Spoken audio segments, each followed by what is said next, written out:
Mr. Speaker. The first point that I'd like to make just quietly is that I think it shows a certain lack of taste on the part of the government to promote this bill today. I think that if the government thought carefully about appropriate legislation to promote while we have an unfolding situation on the West Coast, they would have gone for legislation that was not in the industrial relations area, and I think it's sad that they've chosen to do so, Mr. Speaker, because it is inevitable that we get into the sort of debate on this sort of legislation which divides us on the very issues that are important to the miners who are stuck there. And what this is, Mr. Speaker, is just a continuation of the National Party's attack on the rights of wage and salary earners and their conditions. Most of the amendments are unfair, they're very unbalanced, mainly unnecessary and certainly ideological. And you can see, Mr. Speaker, from the fact that they were announced at the National Party conference, that there were breaches of undertakings made by the Prime Minister involved and then being brought forward without proper consultation, that in fact they are being done for political reasons and will not help our economy. Really, they are an attack on job security. It's the opposite approach that's been taken, for example, in Australia, the country that the Prime Minister lauds as wanting us to catch up with. They weaken processes around job security. They extend the range of reasons for dismissal. They restrict substantially the right to appeal, and they restrict the right to reinstatement, and the primary, that is the primary remedy.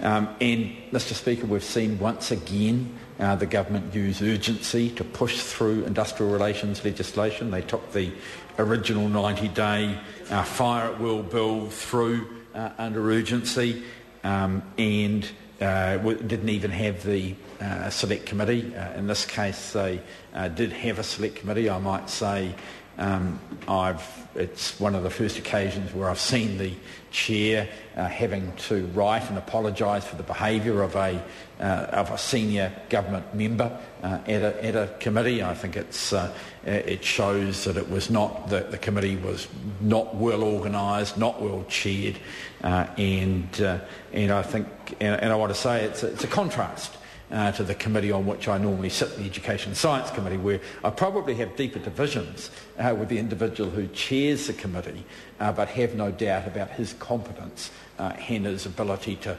safeguard the parliamentary process in a way that hasn't been safeguarded with this legislation. And even with this bill, Mr. Speaker, the Minister chose to take it under urgency, to push it through, probably to take longer over it than would otherwise be the case, and it's a sign of, I think, of mismanagement. Mr. Speaker, John Key has tried to sell these changes as part of his plan to grow the economy, but he's done so without any evidence whatsoever that these changes are either wanted or needed or are likely to be effective. And frankly, the fact that these are the ideas he's promoting for that really prove the fact that there is a lack of a real economic plan on the part of the National Party for the recovery in our economy. And one, only has to look yesterday afternoon at the report from Standard & Poor's, where they too have highlighted the lack of an economic plan, the lack of a recovery plan on the part of the National Party, and to the extent where they are making moves which would effectively increase the interest rates and make us poorer. Not because really of anything in the past that has occurred, but because they don't see a future for New Zealand going forward. And this sort of attack which drives down wages. And to be fair to the National Party, Bill English in particular, he's long been of the opinion that wage and salary conditions in New Zealand are too high and should be driven down, especially at the lower levels. And this is the tool that they're using to do it. It's consistent with the ACC changes, the holidays legislation, which I won't anticipate because it's on the order paper now, the removal of rights to unfair dismissal, meal break changes, a lot of things which over a period of time have become important to New Zealand as a part of their core arrangements, and the National Party has decided to run them down.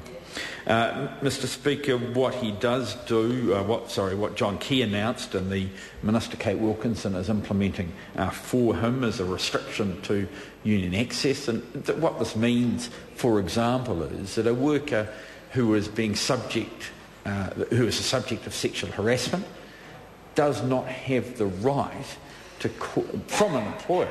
A woman worker being sexually harassed by an employer has to ask that employer if the union rep can come and talk about taking a case or getting union protection for that worker.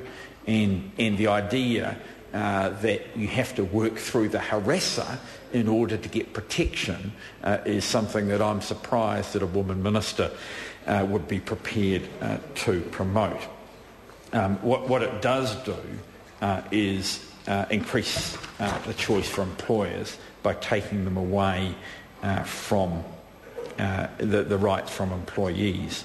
The regulatory impact statement of Kate Wilkinson's paper and Kate Wilkinson's paper dated the 15th of May last year says there does not appear to be widespread evidence of union representatives exercising their current rights to enter workplaces in an inappropriate way, resulting in disruption for business operations or adversely impacting on the employment relationship between employer and union members. And Mr Speaker, I think it's fair to say that even Business New Zealand has said it's not a priority for them and it doesn't receive complaints from employers in this particular area. And yet the Prime Minister says that keeping union officials out of workplaces is likely to make the economy more productive. Well, as someone with some experience in this area, Mr Speaker, I want to tell the Prime Minister that actually getting union officials in early on disputes, getting them in at the beginning, using the problem-solving methods that union officials these days are much more likely to employ, actually makes our economy more productive.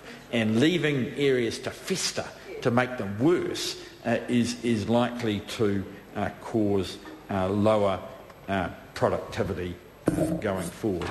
Mr Speaker, the government has chosen to extend the 90-day fire at will scheme, and I just find it so hard to believe, and most Kiwis know that people believe in trials, people can accept trials, but what people do believe is that if someone is being dismissed, even within a trial period, they have a right to a reason. It's pretty simple, it's a matter of honesty, it's a matter of directness, and if someone is to be fired, no one's even suggesting that they should be given a good reason or an adequate reason. But most Kiwis believe in fairness, and fairness at work involves when you're being sacked, having the right to know why. And I want to finish, Mr Speaker, with a point that I've made right through this legislation, and it comes at it probably more from my own economic development background, and that is that I believe that this legislation will result in a sticky labour market. It will result in highly qualified people who should be shifting jobs, who might be earning $100,000, $200,000, but can be more productive in another job, can contribute more to the economy, more to society by shifting jobs. I think that they will choose not to shift as a result of this legislation because they do not want to put their families at risk, they don't want to put their houses at risk, and as a result of this change, I think we're going to have worse productivity, not better. David Bennett. Thank you, Mr.